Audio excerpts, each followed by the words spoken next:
이 새벽을 주님과 3부 돌아왔습니다. 크리스천 헤럴드는 신문을 시작으로 라디오, 이제는 공중파 채널인 18.10을 통해 텔레비전으로도 함께 하실 수 있습니다. 이 시간에 방송되는 모든 목사님들의 설교를 인터넷 웹사이트 aktv1810.com을 통해 다시 들으실 수 있습니다. 하루를 귀한 말씀과 찬양으로 함께 하시는 시간 되시기 바랍니다.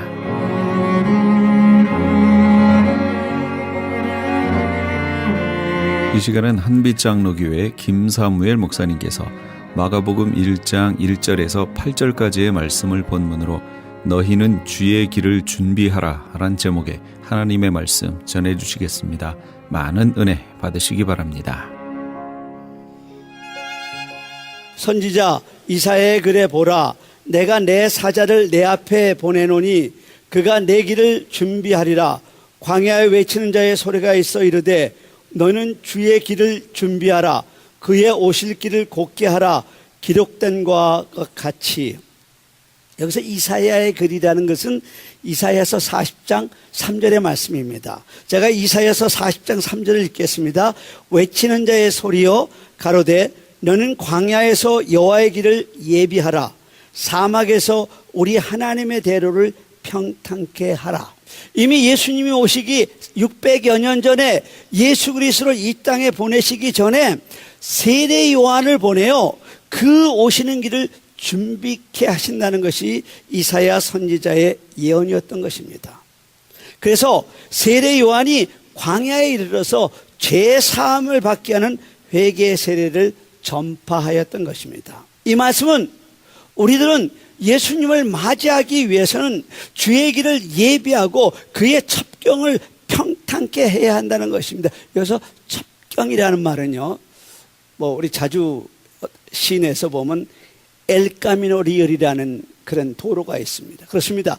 킹스 로드, 왕의 길을 의미하는 것입니다. 또 이 말은 우리 주 예수 그리스도가 왕이라는 의미인 것입니다. 또한 세례 요한이 예수님 앞에 이 땅에 온 것이 결코 우연이 아니라 우리 하나님의 예정된 사역으로 우리의 왕 예수 그리스도의 길을 예비하고 그의 첩견을 평탄케 하기 위해서 먼저 왔다는 것입니다.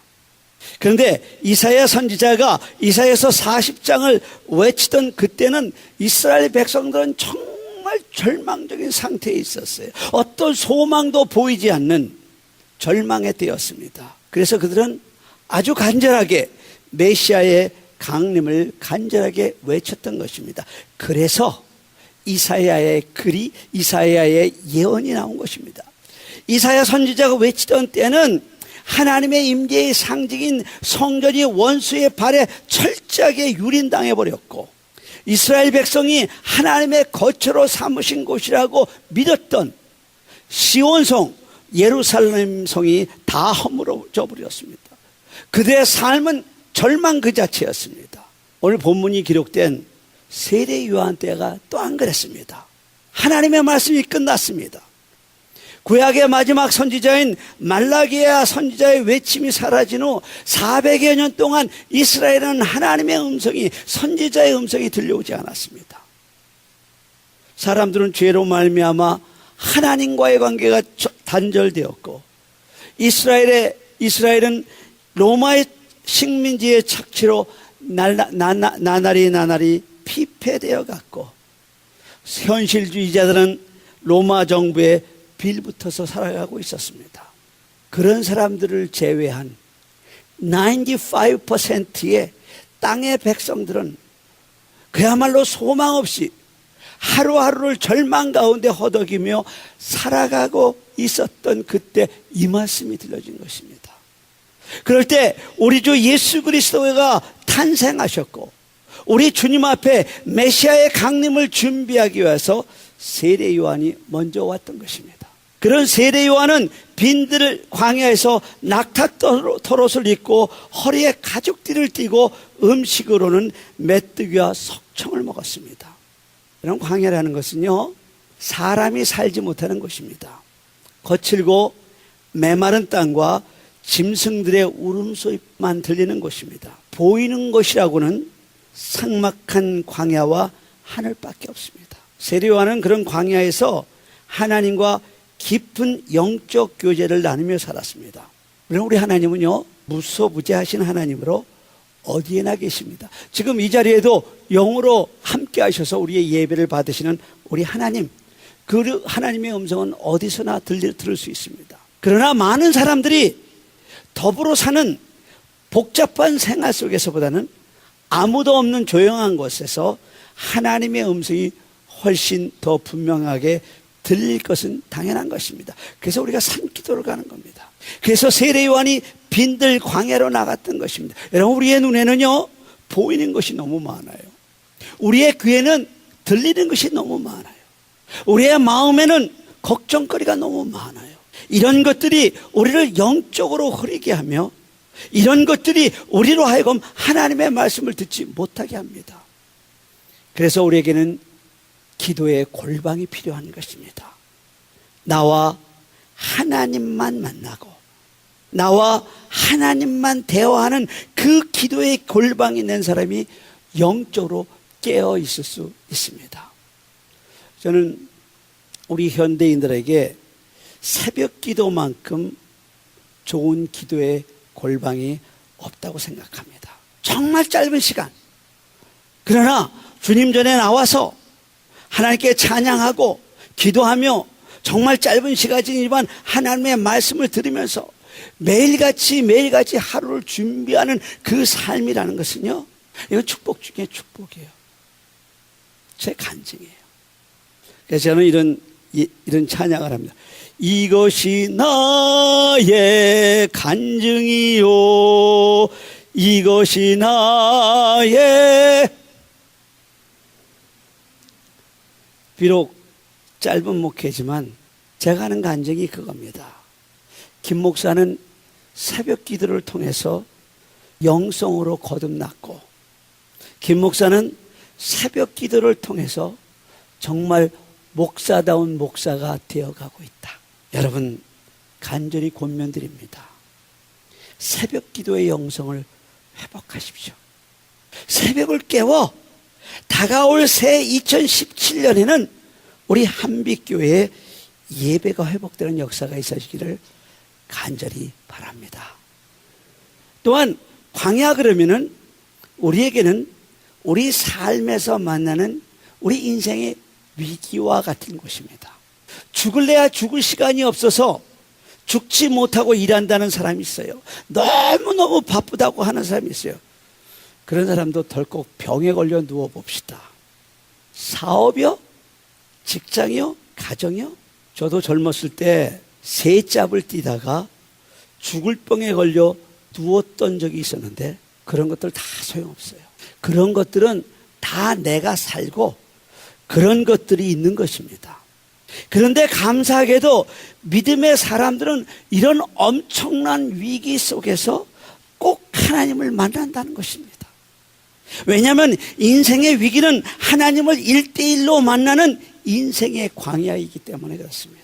너무너무 내가 인생에 얽매여 살다 보니까 하나님께서 그 영혼만이라고 구원하시려고 그런 인생의 광야로 몰아넣으시고 그 인생의 광야에서 만나주시는 겁니다. 오히려 우리 믿음의 사람들은 그래서 고난을 겪은 다음에 믿음이 성장하는 것입니다. 그런 체험을 한 사람들이 하는 아름다운 고백이 이런 고백입니다. 우리가 알거니와 하나님을 사랑하는 자, 곧 그의 뜻대로 부르심을 입은 자들에게는 모든 것이 합력하여 선을 이루니라. 할렐루야. 이런 축복이 지금 고난을 당하는 여러분 모두에게 있기를 간절히 바랍니다. 그런데 또 한편 생각해 봐요. 인생에 이런 광야와 같은 고난을 만나기 전에 내가 먼저 하나님을 찾아나가면 어떨까? 내가 먼저 기도의 골방에 들어가서 순간순간 하나님을 만나는 그런 복된 사람이 되었으면 얼마나 좋을까 하는 생각을 해보게 됩니다. 오늘 본문에서 두 번째로 얘기하는 것은 주의 강림을 준비하는 길을 회개라고 말씀하십니다.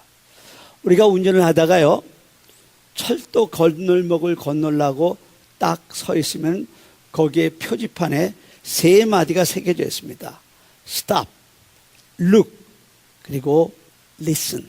영적 원리가 마찬가지입니다. 먼저 서십시오. stop.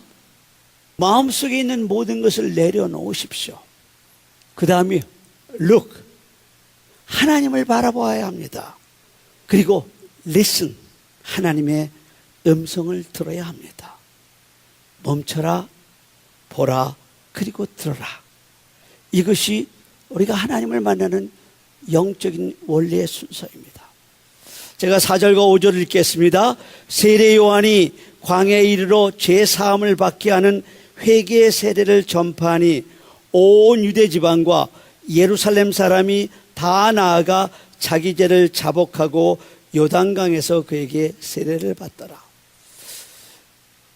요한복음에서 나온 이 오늘 말씀에서 나온 본문에서 나오는 많은 단어들 중에서 골짜기, 산, 작은 산, 그리고 험한 산길, 그런 모든 단어는 이스라엘의 그 지리적 정황을 표현하는 그런 단어들입니다. 이스라엘 땅은요, 우리가 사는 이 LA처럼 평지가 아닙니다.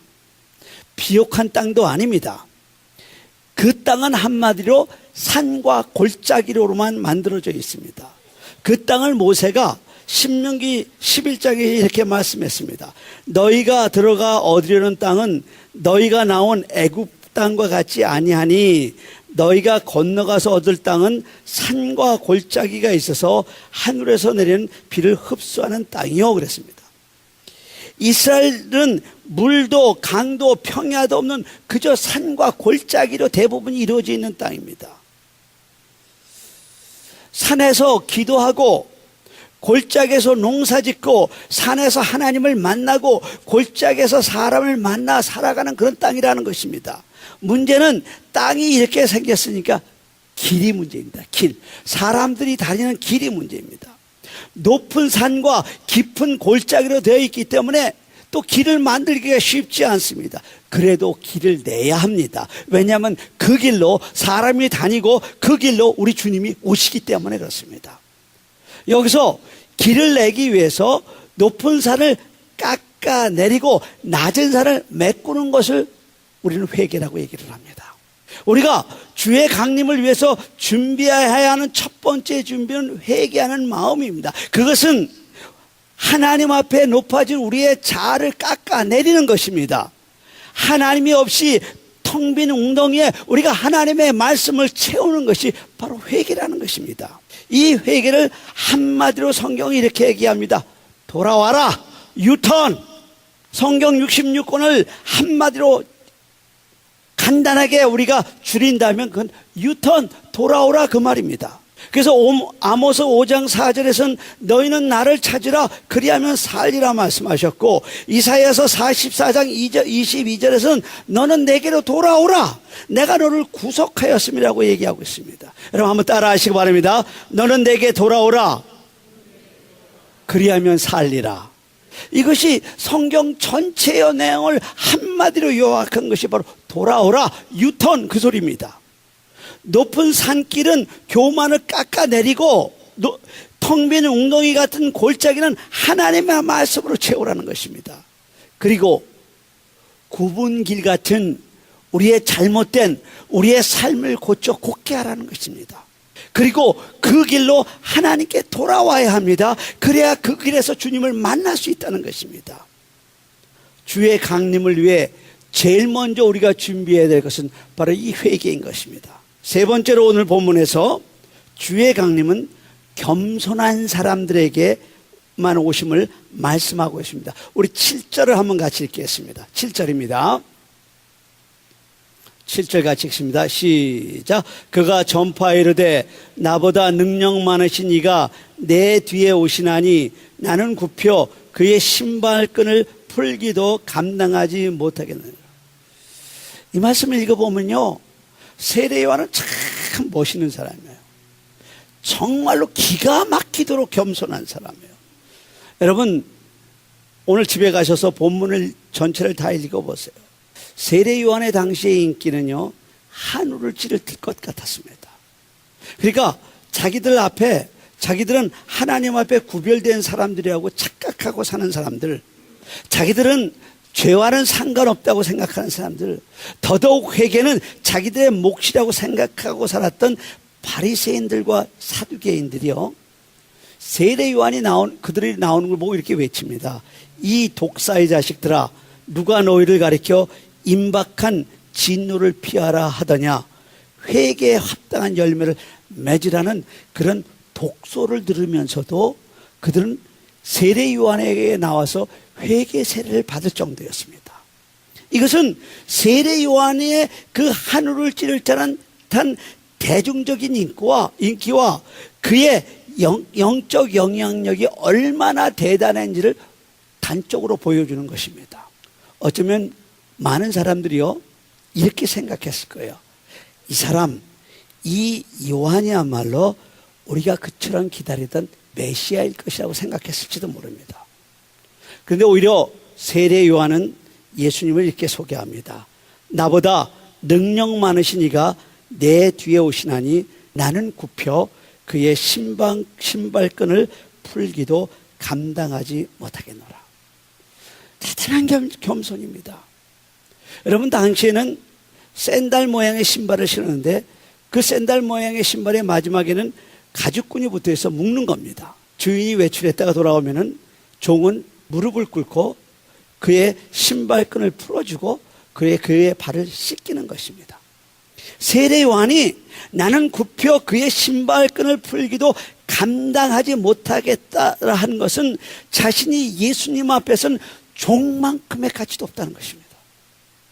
지금 자기에게 회개의 세례를 받기 위해서 당대 최고의 권력자들이며 종교가들인 바리새인들과 사두개인이 많이 나오는 것을 보면서 한 말입니다.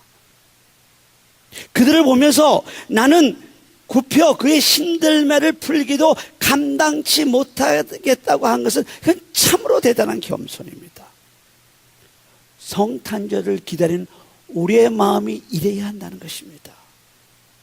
그런데 안타까운 일이지만 우리는 낮아지기 전에는 결코 위를 쳐다볼 수가 없습니다. 우리가 가진 것이 너무 많습니다. 우리가 즐기는 것이 너무 많습니다. 주님을 기다리지 못합니다. 상온에 번쩍이는 네온사인과 화려한 상품들의 유혹이 넋이 나가서는 결코 동방박사들이 바라보았던 주님의 별, 그 밤하늘의 별을 바라볼 수 없다는 것입니다. 그러다가 인생의 고난이 닥쳐올 때 인생의 광야에 쫓겨나서 비로소 하늘을 바라보는 것이 어리석은 여러분과 저의 모습이라는 것입니다. 병상의 침상에 누워야만 겸손을 되찾습니다. 인생이 낮아질수록 낮아져서 더 낮아질 수 없을 만큼 저 인생 바닥에 내동댕이 쳐져서 아무도 돌아보지 않고 아무것도 의지할 것이 없을 때 비로소 절실하게 하나님의 도우심을 갈망하는 참으로 어리석은 인간들이 여러분과 저라는 것입니다. 그래서 우리 하나님이요, 때로는 우리를 인생의 광야로 내모시는 것입니다. 그리고 거기서 우리는 하나님 한 번만, 딱 한 번만 살려주세요, 그런 고통의 기도를 드리는 것입니다. 우리가 먼저 회개할 수만 있다면, 우리가 먼저 낮아질 수만 있다면, 그래서 우리 인생에 참 하나님을 모시고 살 수만 있다면 내 인생의 광야에 우리는 내몰리지 않을 터인데 말입니다. 여러분, 이 성탄절에 낮은 마음, 겸손한 마음으로 주님을 여러분의 삶 속에 모셔드리기를 간절히 바랍니다. 여러분이 잘 아는 이야기 하나를 하고 말씀을 정리하도록 하겠습니다. 매년 성탄절 때가 되면 크고 작은 극단이나 교회 학교에서 가장 많이 하는 연극이 바로 빈방 있습니까? 하는 연극입니다. 이 연극은요, 미국에서 실제 있었던 이야기를 극화한 작품이라고 합니다. 1980년 성탄절 무렵 신문 한 구석에 실린 윌리의 성탄절이라는 짤막한 칼럼을 읽은 한동대학교의 최종률 교수가 그것을 극작했고 연출해서 탄생시킨 것이 바로 이 연극입니다. 그 내용이 이렇습니다.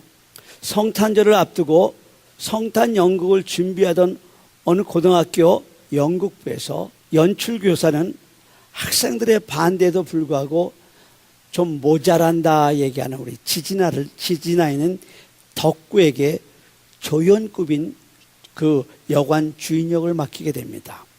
이 지진아 덕구가 바로 미국의 윌리인 셈인 것입니다. 그래서 모든 면에서 소외되었던 이 덕구에게 자신감과 성취감을 좀 체험케 해주려고 교사가 선한 의도로 그를 여관 주인을 맡긴 것입니다. 그런데 많은 아이들이 반대를 합니다. 그래서 진통을 겪어갑니다. 그럼에도 불구하고 덕구의 눈물 겪게 하는 그 연습을 보면서 아이들도 이제 차차차 마음을 열어서 연극이 마지막을 향하여 치닫고 있었습니다. 드디어 12월 24일 성탄절 전날 밤 무대가 올려졌고 연극이 시작되었습니다. 객석은 그야말로 만원이었습니다. 복도에 간이 의자를 놓아야 할 만큼 만원 사례였고 무대 위에서는 그동안 연습한 대로 연극은 무르르듯이 잘 진행이 되고 있었습니다. 문제가 생겼습니다. 바로 그 장면. 만삭이 된 마리아를 데리고 빈방을 애타게 찾던 그 요셉이 바로 덕구가 운영하는 여관 앞에 선 것입니다. 문을 두드립니다. 덕구는 이 장면에서 아주 매몰차게 빈방 없어요. 그렇게 연습을 시켰는데 마음씨가 워낙 착한 덕구는 요셉과 만삭의 그 마리아를 보면서 그 모습이 너무너무 불쌍해서 그만 극과 현실을 오고 가면서 그만 울음을 터뜨려 버리고 연극은 중단되고 말았습니다. 덕구로 인해서 그날 연극은 망쳐버렸습니다. 그런데 오히려 덕구의 그 따뜻한 마음은 크리스마스 전야에 하얀 눈을 녹였고 연극을 구경 나왔던 모든 사람들의 마음을 훈훈하게 해주면서 진정한 크리스마스의 의미를 되새겨 주었다는 이야기가 바로 빈방 있습니까? 하는 이야기입니다. 이 연극을 연출한 최종률 교수는 공연 때마다 많은 관객들에게 건강한 웃음과 눈물, 마음의 정화와 치유의 사례가 일어난다고 얘기를 했고 또한 이 연극이야말로 이 시대를 살아가는 사람들에게 크리스마스의 진정한 주인공은 누구인가 하는 것을 보여주긴다고 얘기를 했습니다. 이제 우리 장로님 기도한 것처럼 아기 예수 탄생하신 크리스마스가 딱 한 주일 남았습니다. 올해도 틀림없이 예수님을 맞이하는 사람이 있는가 하면 예수님을 만나지 못할 사람이 있습니다. 이번 성탄절에 예수님을 만나기 위해서는 먼저 간절히 사모하는 마음을 가져야 합니다. 그리고 예수님이 머무를 수 있는 빈방을 준비해야 합니다. 그런데 우리 예수님은 죄가 있는 곳에 오시지 않습니다. 기도의 골방에서 회개하는 마음과 우리의 삶에서 회개에 합당한 열매를 맺으며 우리 주님을 기다려야 합니다. 그런 사람만이 주님을 만날 수 있습니다.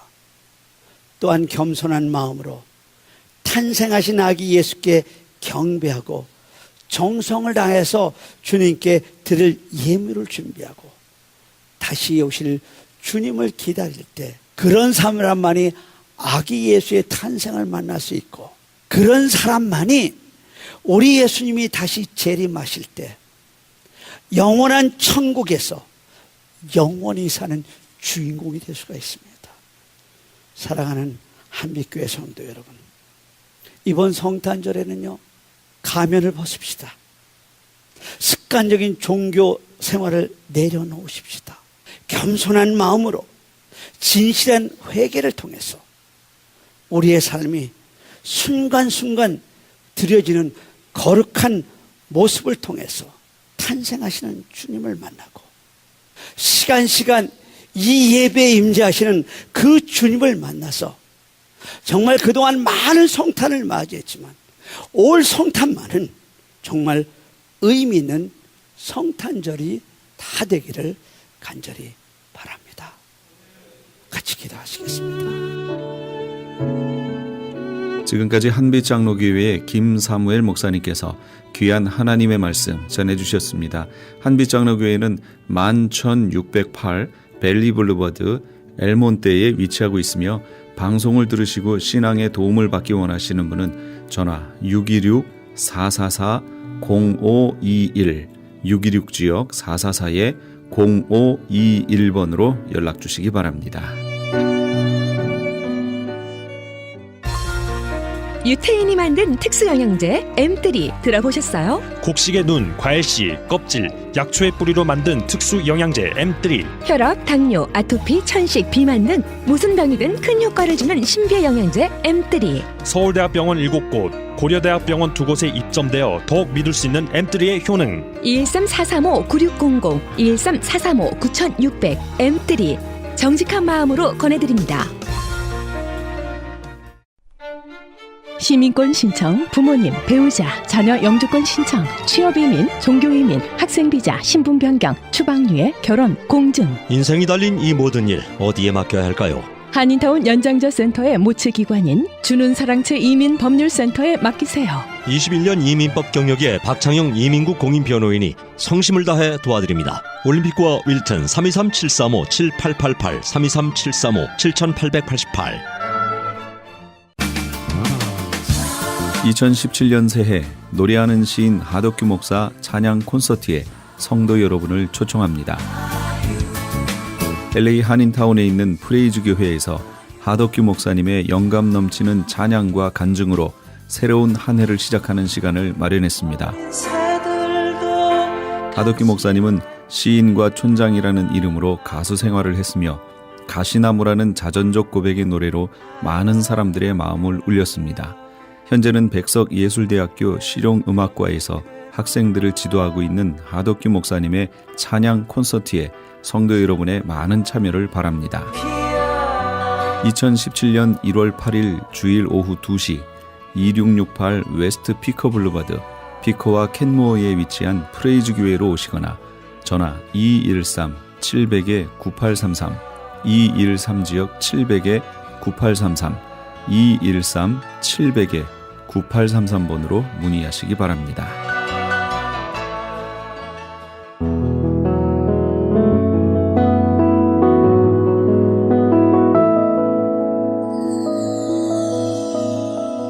지금 여러분께서는 AM 1650과 인터넷을 통해 미 전역과 전 세계로 방송되는 크리스천 헤럴드의 이 새벽을 주님과 3부 함께하고 계십니다. 계속해서 이 시간에는 은혜와 평강교회 곽덕근 목사님께서 누가복음 1장 31절에서 38절까지의 말씀을 본문으로 지극히 높으신 하나님이란 제목의 하나님의 말씀 전해주시겠습니다. 많은 은혜 받으시기 바랍니다. 자기 조카인 롯이 포로로 잡혀간다는 소식을 듣고는 자기 집에서 훈련시킨 그 사람들 318명의 군사들을 데리고 승리의 축제를 즐기는 그 수많은 연합군들을 공격한 거예요. 히브리서 7장에 보면은요, 그 왕들을 쳐서 죽였다라고 기록되어 있어요. 그돌라오멜 왕과 연합된 그 왕들을 쳐서 죽였다라는 말이에요. 거기서 대승을 거두고요. 그리고 약탈해 갔던 모든 재물과 양식들을 다 찾아옵니다. 그리고는 포로로 잡혀갔던 사람들을 다 되찾아옵니다. 거기에 자기 조카 롯도 포함되어 있으면 뭐 당연한 말이죠. 그때에 소돔 왕이 군대 장관을 이끌고 이 아브라함을 영접을 합니다.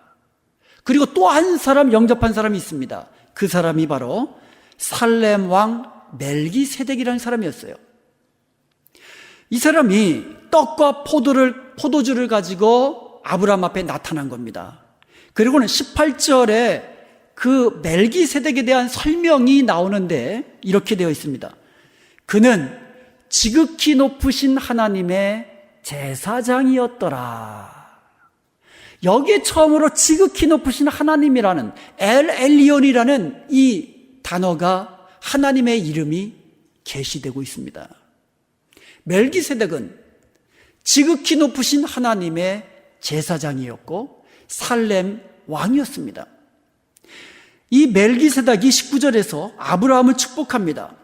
천재의 주제이시여 지극히 높으신 하나님이여 아브라함에게 복을 주옵소서.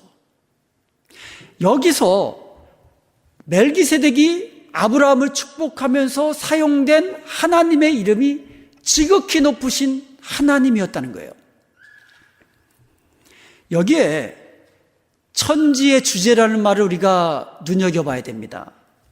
지극히 높으신 하나님 그 이름 앞에 뭐라고 설명을 하고 있냐면 천지의 주제이시오 이렇게 설명을 해놓고 있어요.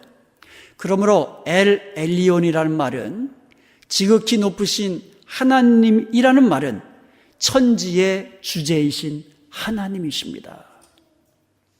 여기서 주제라는 말은 히브리어로 코네라고 합니다. 이 말은요, 창조하다, 소유하다라는 카나에서 온 말이에요. 창조주, 소유주 이렇게 번역되기도 합니다. 그분은요, 하늘과 땅을 창조하시고 소유하시고 관리하시는 분이십니다. 그러므로 지극히 높으신 하나님은 우주 만물을 창조하신 우주 만물의 주인 되시는 하나님이세요. 그리고 이 세상과 이 모든 세상의 역사를 하나님의 뜻 가운데서 주관하시는 그리고 섭리 가운데 이끌어 가시는 하나님이십니다. 성경에 보면은요, 바벨론 나라에 느부갓네살이라는 왕이 있었습니다. 그는요, 갈그미스 전투에서 애국과의 전쟁이거든요. 그 애국과의 전쟁에서 대승을 거두고 바벨론 제국을 바벨론을 영화로운 제국으로 만들어간 그런 아주 바벨론 입장에서 보면 대단한 왕이었습니다. 그가 다니엘서 4장 28절과 30절에서 이렇게 이야기합니다. 이 모든 일이 다 느부갓네살 왕에게 임하였느니라. 12달이 지난 후에 내가 바벨론 왕궁 지붕에서 거닐세 나 왕이 말하여 이르되 이 큰 바벨론은 내가 능력과 권세로 건설하여 나의 도성으로 삼고 이것으로 내 위엄과 영광을 나타낸 것이 아니냐. 한번 보세요. 여기에 보면 나라는 말이 계속 반복되고 있어요. 내가 이 바벨론 제국을 영광스러운 나라로 만들었다. 내 능력으로 만들었다. 내 영광이 나타나는 제국으로 만들었다. 이렇게 교만하여서 내가 이루었다. 이렇게 반복하면서 자신을 높이는 것을 보게 됩니다. 느부갓네살 왕이 이렇게 자기를 높이고 자신의 영광으로 교만해질 때에 그의 말이 끝나기도 전에 하나님께서 그를 징계하십니다. 31절과 32절에 보면 이 말이 아직도 나 왕의 입에 있을 때에, 그러니까 이 말이 채 끝나기도 전에 하늘에서 소리가 임합니다. 느부갓네살 왕이 네게 말한다 하면서 이렇게 이야기하십니다. 내가 사람에게 쫓겨나서 왕위를 잃고 사람에게 쫓겨날 것을 말씀하십니다. 그러면서 뭐라고 하냐면 돼지슴과 함께 살면서 소처럼 풀을 먹을 것이요. 들판으로 쫓겨나가가지고 소처럼 풀 먹으면서 그렇게 살 것이다. 그때가 7년 동안이 될 것이다. 이렇게 되어 있어요. 7대를 지나리라. 이렇게 말씀하셨어요. 이렇게 하신 목적이 나옵니다. 그 이유는 지극히 높으신 이가 사람의 나라를 다스리시며 자기의 뜻대로 그것을 누구에게든지 주시는 줄을 알기까지 이르리라. 아멘. 느부갓네살 왕이 너무너무 교만하니까 하나님께서 한번 치시니까 왕이 빼앗기지요. 그리고 들판으로 쫓겨나가지요. 소처럼 풀 먹으면서 정신 나간 사람처럼 그렇게 7년 동안 살게 되는데, 그 7년 동안이 어떤 기간이냐? 지극히 높으신 하나님께서 사람의 나라를 다스리는 것을 깨닫게 된다는 거예요. 그 7년 동안 느부갓네살 왕이 지극히 높으신 하나님께서 왕권을 누구에게든지 원하는 자에게 주실 수 있다는 것을 깨닫게 되는 그 시간이 7년이라는 거예요. 7년 동안에 느부갓네살 왕이 그것을 깨달았어요. 그래서 7년이 지나니까 34절에서 37절까지 보면 이렇게 되어 있습니다. 그 기한이 참에 이제 7년이 지났습니다. 나 느부갓네살이 하늘을 우러러보았더니 내 총명이 다시 내게로 돌아온지라. 그 정신 나간 사람처럼 그렇게 지내다가 7년 후에 총명함이 돌아왔습니다. 그리고 뭐라고 말하냐면, 이에 지극히 높으신 이에게 감사하며 영생하시는 이를 찬양하고 경배하였나니. 느부갓네살은요, 바벨론 왕이에요. 이방 나라 왕입니다. 근데 그 느부갓네살 왕이 7년을 지나고 나니까는 지극히 높으신 하나님께서 내 나라를 이루어주신 거구나. 내가 왕이 된 것도 지극히 높으신 하나님께서 내게 주신 것이구나. 이것을 깨닫게 된 줄로 믿습니다. 그리고는 하나님께 경배드렸다는 거예요. 그러면서 뭐라고 말하냐면, 그 권세는, 하나님의 권세는 영원한 권세요. 그 나라는, 하나님이 다스리는 그 나라는 대대에 이르리로다.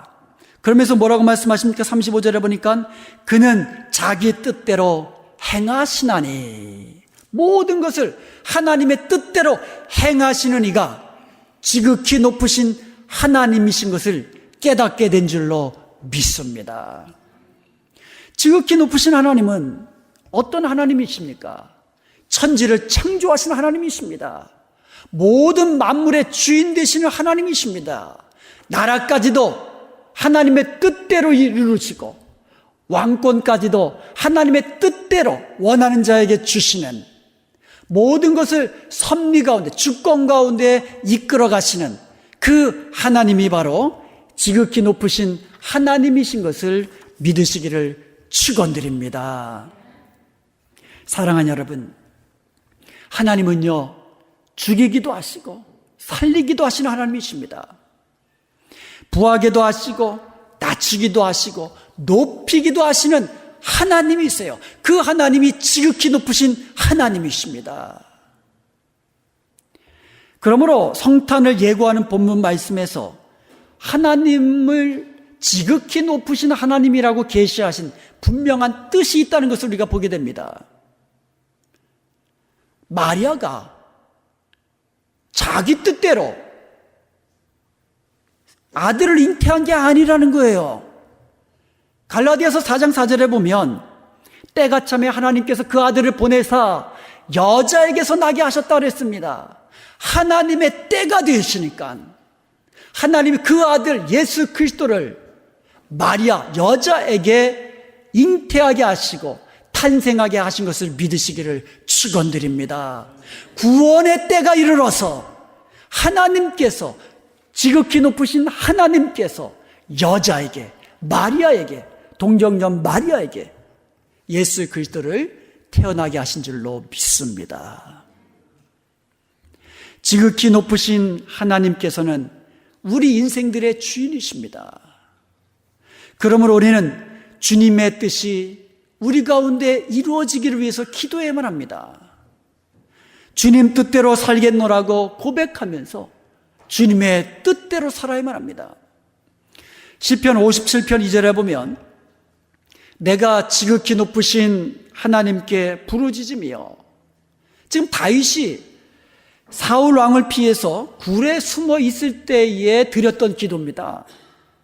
그 위급한 상황 속에서, 그 고난의 상황 속에서 다윗이 부르짖으며 기도했던 하나님은 어떤 하나님이었어요? 지극히 높으신 하나님이었습니다. 그 하나님께서 나를 위하여 모든 것을 이루시리라고 이 믿음 가지고, 지극히 높으신 하나님께서 나를 위하여 모든 것을 이루신다는 이 믿음으로 하나님께 부르짖으며 기도를 드렸습니다. 사랑하는 여러분, 다윗은요, 위급한 상황에서, 고난의 상황에서 불평하면서 하나님을 원망하지 않았습니다. 지극히 높으신 하나님께 부르짖으며 기도를 드렸습니다. 지극히 높으신 하나님은 자기를 위하여 모든 것을 이루시는 하나님이신 것을 믿고 그는 하나님만 의지하고 하나님께 부르짖으며 기도드렸던 겁니다. 사랑하는 여러분, 내가 겪는 고난 가운데 지극히 높으신 하나님의 뜻이 있음을 믿으십시오. 그리고 내가 당하는 환난 가운데 지극히 높으신 하나님께 부르짖으며 기도하십시오. 그리하여 지극히 높으신 하나님의 선하신 뜻이 저와 여러분을 통하여 펼쳐지기를 주님의 이름으로 축원드립니다. 둘째로 엘 엘리오는 우리에게 복을 주시는 하나님이십니다. 창세기 14장 19절을 다시 보겠습니다. 창세기 14장 19절에 보면 천지의 주제이시여 지극히 높으신 하나님이여 아브라함에게 복을 주옵소서, 이렇게 복을 비는 것을 우리가 보게 됩니다. 지극히 높으신 하나님은 천지의 주제, 온 천하 만물의 주인이시기 때문에 저와 여러분에게 복을 주시는 분이심을 믿으시기 바랍니다. 주인이기 때문에 주실 수가 있는 거예요. 여러분, 아무리 도넛이 쌓여 있어도요, 주인 아니면 함부로 줄 수 없어요. 주인은 자기 것으로 줄 수가 있어요. 모든 만물의 주인 되신 천지의 주제이신 지존하신 하나님께서는 저와 여러분에게 복을 주시는 하나님이신 것을 믿으시기를 축원드립니다. 모든 복은 지극히 높으신 하나님께로부터 오시는 거예요. 천지의 주제이신 지극히 높으신 하나님께서 저와 여러분에게 구원의 복을 주시기 위하여, 모든 은혜를 더하여 주시기 위하여 성탄을 통하여 그 아들을 우리에게 보내주신 줄로 믿습니다. 그래서 성탄을 예고하는 바로 오늘 본문에서 하나님은 스스로를 지극히 높으신 하나님이라고 계시해 주시는 거예요. 성탄을 통하여 구원의 축복이 우리에게 임하시기 때문에 지극히 높으신 하나님, 복을 주시는 하나님, 지극히 높으신 하나님이라고 계시해 주셨다라는 겁니다. 하나님은 복의 근원이신데요, 그 모든 복이 예수 그리스도를 통하여 우리에게 임하는 거예요. 그래서 성탄은 축복이에요. 하나님이 우리에게 복을 주시기 위한 귀하고 귀한 것이 바로 성탄의 축복입니다. 예수 그리스도를 통하여 우리는 구원의 복을 누리게 되는 것을 믿으시기를 축원드립니다. 예수 그리스도를 통하여 온갖 귀한 은혜들이 저희에게 임하는 것을 믿으시기를 축원드립니다. 예수 그리스도의 이름의 능력으로 우리가 이 땅에 귀하고 귀한 것들을 누리게 되는 줄로 믿습니다. 우리의 기도도요, 예수 그리스도 이름으로 받는 거잖아요. 너희가 예수 그리스도 이름으로 무엇을 구하든지, 내 이름으로 너희가 무엇을 구하든지 내가 그대로 시행하리라.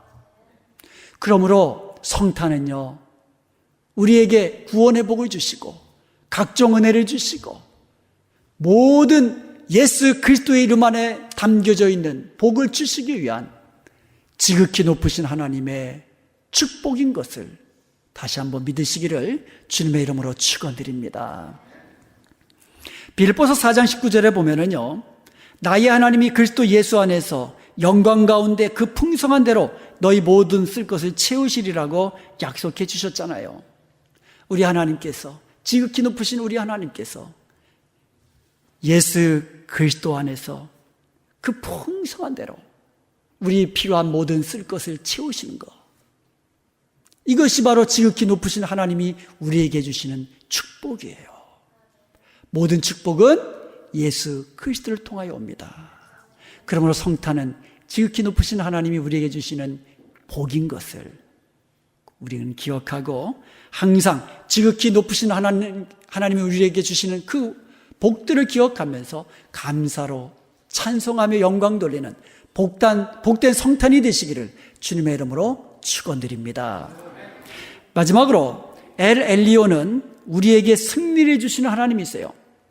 창세기 14장 20절을 다시 봅니다. 너희 대적을 내 손에 붙이신 지극히 높으신 하나님을 찬송할지어다. 멜기세덱은 아브라함에게 너에게 승리를 주신 그 지극히 높으신 하나님을 찬송하라고 말씀하고 있어요. 다시 말씀드리면 아브라함이 승리한 것은 지극히 높으신 하나님의 능력 때문이라고 알려주고 있는 거예요. 한번 생각해 보세요. 아브라함이 자기 집에서 훈련시킨 군사가 몇 명이라고 했습니까? 318명이에요. 그런데 318명을 들이고 공격한 그 상대방, 적군은 몇 명입니까? 성경에 기록은 나와 있지 않지만 수많은 연합군이에요. 4개국 연합군입니다. 대군이에요. 이 전쟁은요, 이길 수 없는 전쟁입니다. 어떻게 318명을 가지고 수많은 네 나라의 연합군하고 싸웁니까? 5나라가 연합해서 싸웠는데도 졌는데 겨우 318명을 가지고 어떻게 이깁니까? 아무리 승리에 도취되어 가지고 잠자고 있다 할지라도 이길 수가 없는 전쟁이에요. 어떻게 이겼습니까?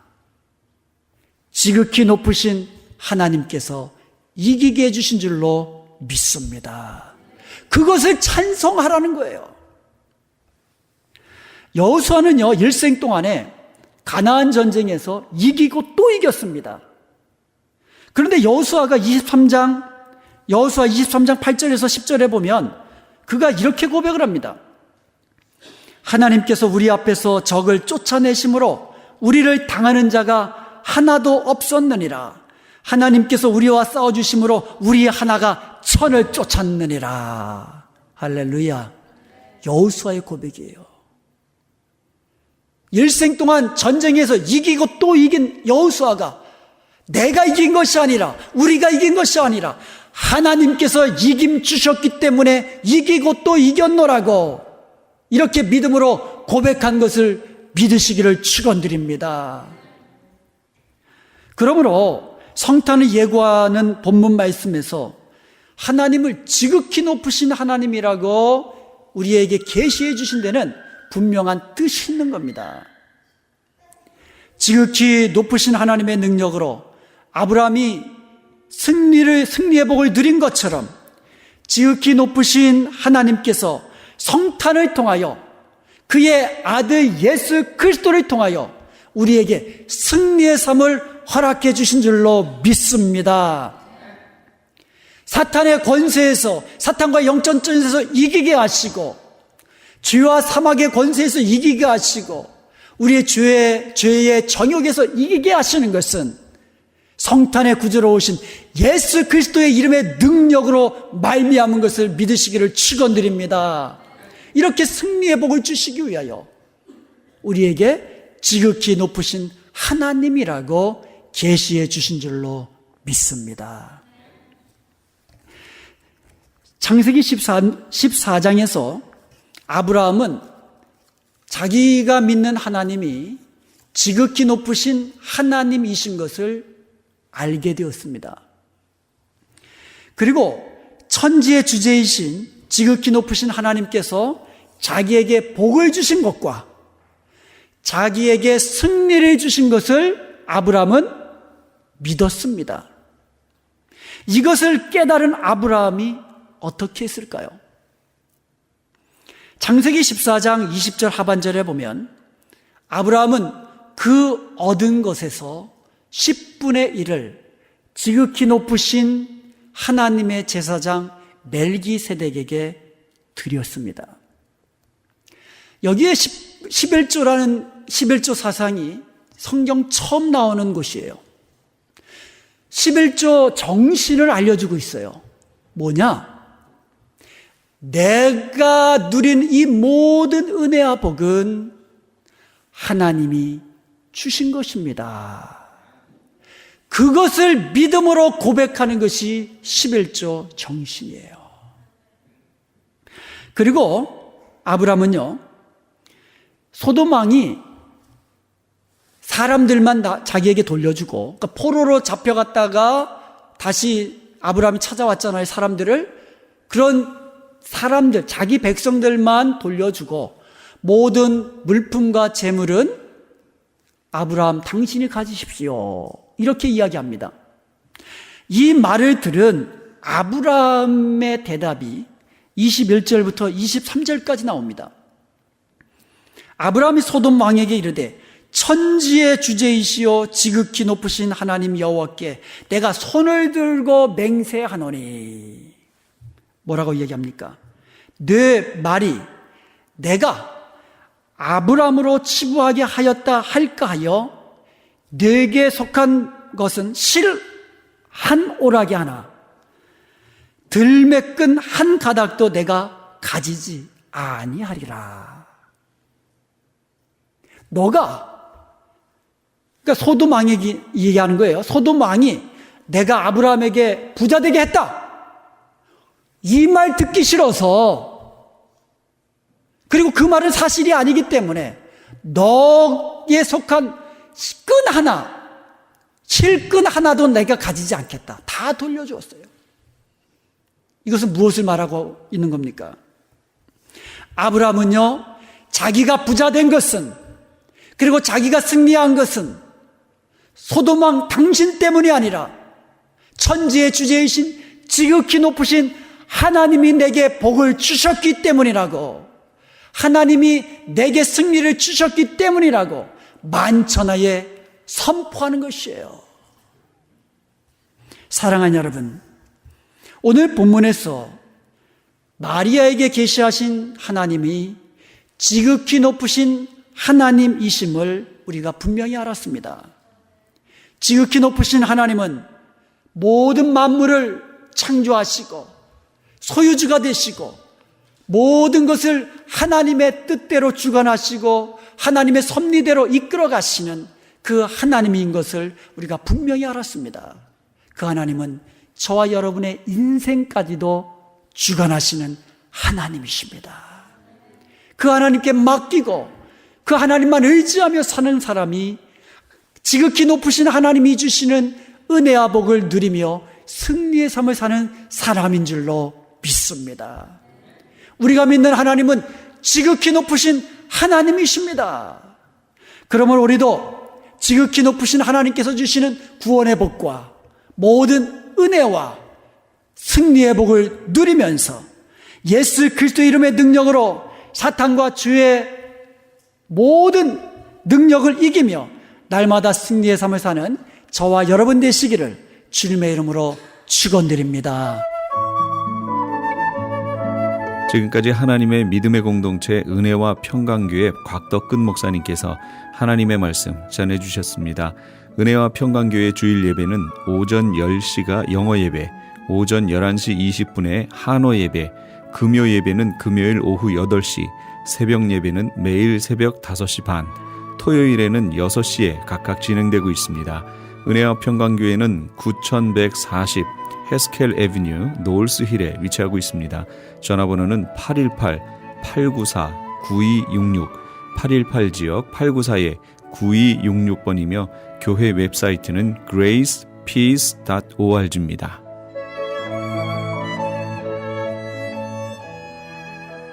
아니 당신 미장원 다녀왔어? 헤어스타일이 확 바뀌었네.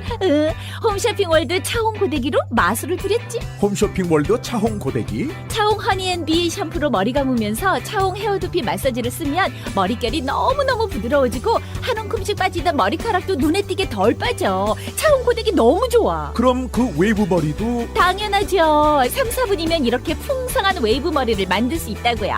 너무 이쁘다. 어디서 샀어? 홈쇼핑월드. 가격 만족, 품질 만족, 행복한 쇼핑.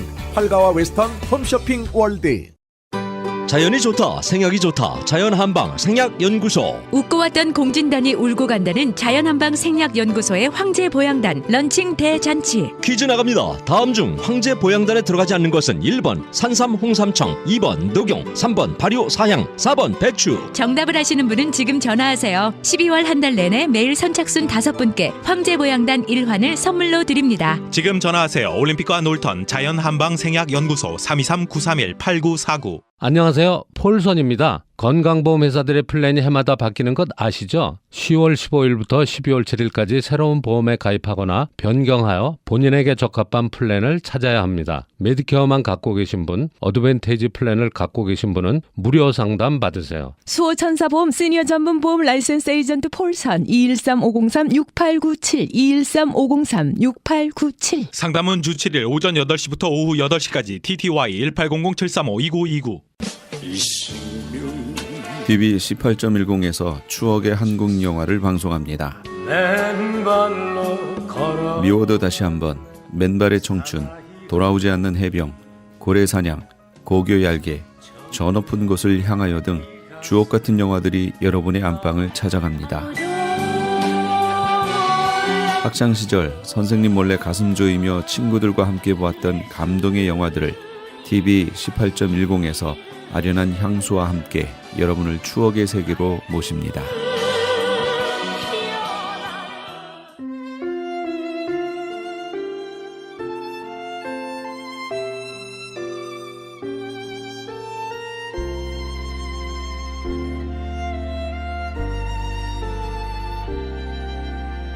아주 깨끗하게 사시다가 돌아가신 목사님이 계셨습니다.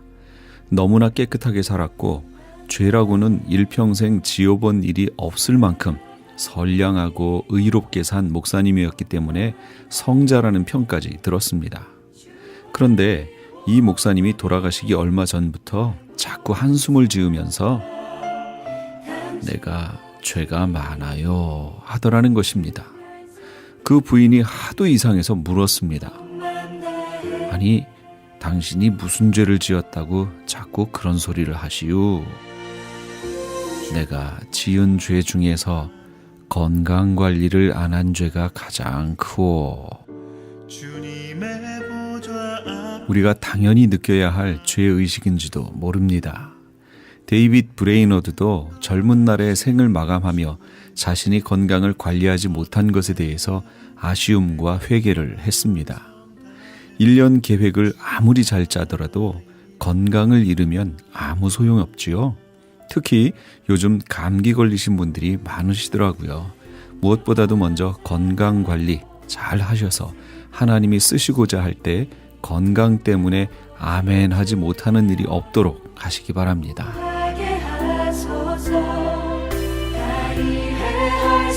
오늘 주 안에서 한 해를 잘 마무리하시는 복된 날 되시기 바랍니다. 지금까지 크리스천 헤럴드 방송에서 보내드린 이 새벽을 주님과의 정영철이었습니다. 고맙습니다.